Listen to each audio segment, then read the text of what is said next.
এই হলো কবির, একজন আরাম প্রিয় ছেলে।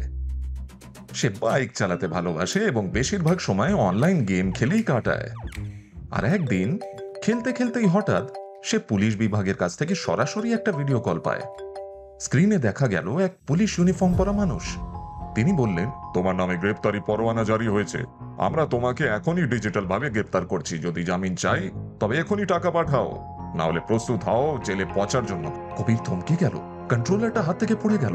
কবির জানে না কি করবে। সে কি হঠাৎই অপরাধী হয়ে গেল? ঠিকই টাকা পাঠাবে, তার ভয় কি তাকে সব হারাতে বাধ্য করবে? সে প্রায় ফাঁদে পা দিতেই চলেছে, কিন্তু কিছু একটা ঠিকঠাক লাগছে না। তাই সে ফোন কেটে দেয় আর আসল পুলিশের সঙ্গে যাচাই করতে 100 নম্বর ডায়াল করে। আর ভাবুন তো, তার বিরুদ্ধে কোনো গ্রেপ্তারি পরোয়ানা ছিলই না, শুধু এক ছলনাকারী ভয় দেখিয়ে টাকা কামাচ্ছিল। কবির স্বস্তির নিঃশ্বাস নেয় এবং আবার গেম খেলা ফিরে যায়। সদা মনে রাখবেন, আসল পুলিশ অফিসাররা কখনো ফোন বা ভিডিও কলের মাধ্যমে টাকা দাবি করে বা গ্রেপ্তারির হুমকি দেয় না। जानकार बनो, जागरूक रहो। डिजिटल ग्रेप्तार ठगबाजिर फाঁদে পড়বেন না।